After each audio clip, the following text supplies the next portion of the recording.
초등학교에서도 공부를 시작해야 될 때가 이제 5학년, 6학년 때부터지 네. 않을까 싶어요. 네. 그럼 이제 중등 가정으로 도약하기 위해 가기 위한 어떤 이 5, 6학년 시기에는 어떤 부분이 사실 중요할까요? 이제 초등학교 5학년 되면은 그 전까지 사교육을 안 시키셨다 하더라도 한번 점검을 해보셨으면 좋겠는 게 수학. 수학. 네. 수학은 제가 이렇게 표현하고 싶어요.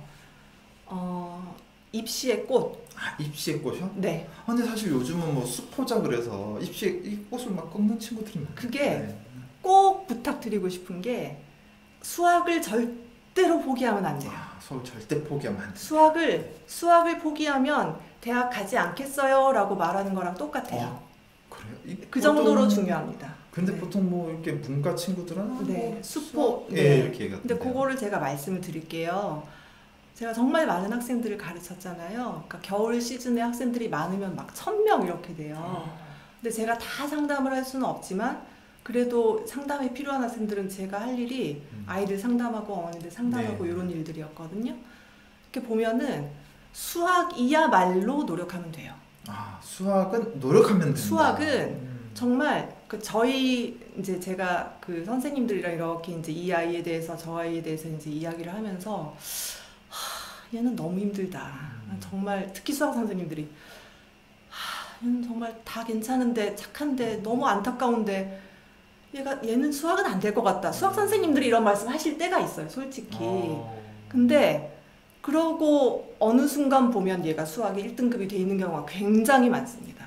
힘들다고 선생님 얘기하시는데 선생님들이 판단했을 때 얘는 힘들 것 같아. 수학 머리가 너무 없고 너무 느린데? 라고 판단을 하셨던 그 아이가 결국 돼요. 돼요?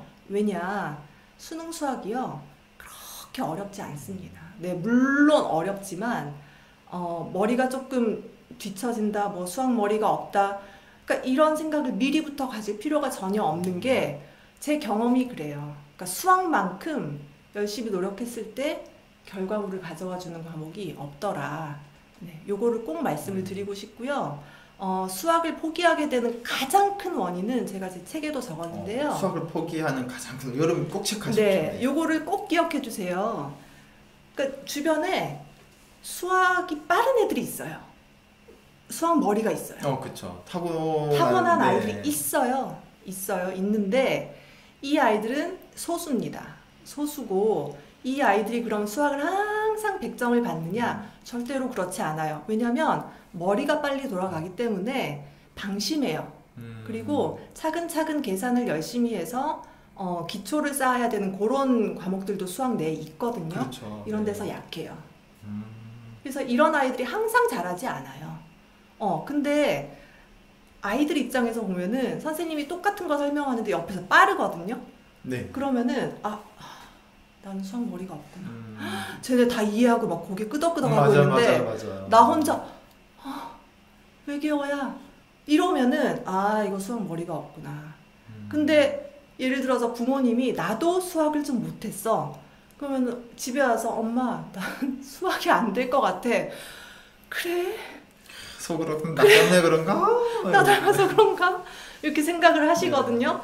절대 그러실 필요가 없다는 거. 이 아주 극상위권의 수학 천재들이 항상 만점을 받지 않더라는 거. 네. 역전의 기회가 있더라는 거를 하면 된다는 거를 꼭 기억을 하시고 아이들한테 이제 표현을 하실 때도 너는 수학을 못한다 라든지 넌 수학을 못하니까 더 열심히 해야지 라든지 뭐 이런 부정적인 표현. 그러니까 아이를 너는 수학을 못하는 아이라고 카테고리를 이렇게 분류를 해버리는 행동을 가장 피하셔야 돼요. 대신 어머님들이 오히려 긍정적으로 얘기해 그렇죠. 주셔야 된다는 그러니까 이 아이가 수학을요 수학 잘해요 라고 말할 수 있는 아이는 정말 극소수예요. 정말 극소수고 나머지 아이들은 다 수학이 좀 그래요. 네. 그러니까 다 그런 거니까 이 극소수의 아이랑 나를 비교하지 마시고 대신 똑같이 수학을 조금 어려워하고 힘들어하고 부담스러워하는 아이라고 해도 느려도요 잘하는 부분이 반드시 있습니다. 잘하는 부분을 찾아서 누구야 예를 들어서 뭐 도반장아. 도반장아, 너 이번에 이 문제를 굉장히 빨리 풀었구나 라든지, 네. 뭐 서술형으로 풀었는데 정말 너는 글씨를 반듯하게 잘 쓰는구나 라든지, 그러니까 아주 구체적으로 잘하는 부분이 있어요. 전체를 통틀어서 절대로 말하지 마세요. 잘하는 부분, 아주 구체적인 그 부분을 말씀하셔서, 야 너는 요 챕터를 되게 잘했네, 너 어떻게 이렇게 이거를 네가 암산으로 풀었어? 정말 잘했네.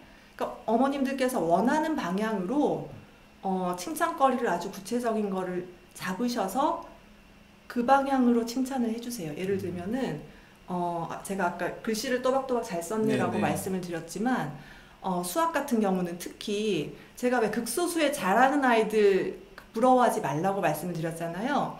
머리가 빨리빨리 돌아가는 친구들은 쓰는 걸 싫어해요. 그래서 대충 종이에다가 그 문제지에다 그냥 이렇게 그쵸. 풀어요. 예. 답 띡 내고 맞아요. 그쵸. 예. 근데 어느 순간 요게 연산 실수라든지 아니면은 정말 이 아이들이 천재가 아닌 이상은 한계가 오거든요. 근데 얘네를 부러워할 필요가 없어요. 대신 오히려 느릴수록 큰 글씨로 또박또박 전체 풀이 과정을 다 적게끔 만드세요. 제가 그 책에도 소개를 했는데, 그 메가스터디에 혹시 손주은 선생님이라고 들어보셨는지 모르겠어요. 굉장히 그 교육계에서는 네. 유명하신 분이에요. 근데 그분이 이제 제안을 하셔서 전체 메가스터디 학원에서 다 쓰고 있는 방법이 있어요. 그게 뭐냐면 수학 30제라는 공책이에요. 수학 30제라는 공책이 네. 있다라고 그러니까 해요, 여러분. 요렇게 그냥 그 스프링 달린 네네, 연습장 그쵸. 있죠. 노트. 그거예요. 그거를 이렇게 반으로 나눠요. 그래서 요 반 부분에 문제 하나를 풀어요. 그러면은 종이가 너무 아깝죠. 그렇죠. 종이 아까워하지 마시고 큰 글씨로 다 푸세요. 큰 글씨로. 그래서 풀이 과정, 답까지. 근데 요거를 왜 제가 그 꼭 권유를 해드리냐면은, 네. 그 아무리 잘하는 아이들도 중간에 계산 과정에서 실수가 나올 수도 있고, 그다음에 이 개념이 그 나중에 이제 학년이 올라가면은 한 수학 문제 안에 여러 가지 개념이 겹쳐 있거든요. 그러니까 하나만 물어보지 않아요. 모든 개념들이 다 합쳐져 있는 게 하나의 수학 문제인데, 그 개념을 내가 풀다가 어느 개념이 빵꾸가 나 있는지를 다 적어봐야 알아요. 네, 그래서 답만이 아니라 그 과정에서 그렇죠. 맞추긴 했지만 네. 복합되어 있는 개념을 이 부분은 알고 이 부분은 모를 수 있다는 것을 그렇죠. 확인할 수 있다는 네. 거예요. 보통 이제 아이가 커나가면서 수학을 배운 양이 이렇게 많아지잖아요. 네. 어디 개념이 빠져 있는지 몰라요. 그렇죠. 찾기가 너무 힘들어요. 근데 미리 이런 연습을 좀 해보시면 고등학생 늦지 않았어요. 고3까지 그냥 시험지에다가 띡 풀었다. 괜찮아요. 지금 재수하면서 예를 들어서 재수생이라면은 수학 30제 한번 써보세요. 그냥 연습장 하나, 스프링 달린 연습장 하나, 반 줄 긋고 요 한 면에 풀어보시면 돼요. 그래서 한 페이지에 2문제 풀 수 있도록. 그래서 그거를 1년 번호를 매겨서 1번, 2번, 3번, 4번 이렇게, 그러면 1년이면 10,000문제 넘게 풀 수 있어요.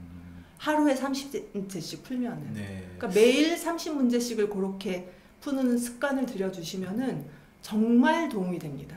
네. 저는 지금 선생님 얘기하신 것 중에 딱 요점을 정리해 보자라면은, 간단해 보이는 문제 한 가지이지만 사실 그 문제 안에 이렇게 생각하는 것을 크게 적다 보면 그 안에 우리가 모르던 다른 개념이 같이 복합될 수 네. 있는 거고, 이거를 하나의 마인드맵처럼 그 문제를 적어 봐야지만 설계도상에 어떤 프로그램에 오류가 있는지를 찾을 수 있다는 거고, 그게 쌓이면은 나중에 실수를 내가 그 세밀한 것 중에서도 이 부분만 알면 완벽하게 할 수 있다는 것을 맞습니다. 초등학교 때부터 쌓아간다는 얘기. 네. 굉장히 중요한 거죠. 학년이 올라갈수록요, 네. 한 문제에 정말 많은 개념이 중첩이 돼요. 그러니까 예를 들어서 2차 방정식 배웠다고 2차 방정식 문제만 내는 게 아니라 나중에 지수로그 함수에 막 지수에 2차 방정식 들어가 있으면은 이건 지수 알아야 되죠? 2차 방정식 알아야 되죠? 많은 개념들이 들어가 있거든요. 그럴 것 같아요. 요즘은 또 사고력 수학, 그래서 개념뿐만 아니라 어휘, 사고력까지 이해할 수 있도록 들어가니까 그걸 적어 봤을 때 알 수가 확실히 있을 것 같아요. 네, 맞습니다. 정말 너무 네. 중요한 것 같고 여기 두 번째라면 좀 전에 얘기하셨던 첫 번째가 그거죠. 10개의 문제 중에 설령 하나를 맞췄더라도 그 하나를 구체적으로 칭찬해주고. 네, 맞습니다. 그럼 네. 칭찬 들으면 9개 틀려도 그렇죠. 하나 가지고 칭찬해 주세요. 네, 설령 알고 맞췄든 모르고 맞췄든 칭찬을 해주면 넌 어떻게 이 문제를 이렇게 잘하냐고 넘어가면 그렇죠. 네. 자기가 좀 뭔가 미안해서라도 다음 문제 이건 확실히 내가 알아야 되겠다 싶어서 네, 다시 네. 볼 수가 있는 그런 거죠. 네, 그리고 또 어머님한테 네. 이렇게 틀린 부분을 숨기지 않을 수 있잖아요. 네. 네, 엄마 이거 틀렸는데 다음에 잘할게요 할 수 있는 그런 부분이 그러니까 있으니까. 너 지난번에 수학을 80점 받았는데 왜 지금 공부를 안 하니? 라고 말씀하시면은 난 수학 공부 안 하고 영어만 할 거야 라고 아이가 가는 지름길이에요. 그러니까 아이를 못하는 과목에 대해서 너 그 과목 못하니까 라는 인상을 심어주는 것처럼 최악의 방법이 없어요. 네.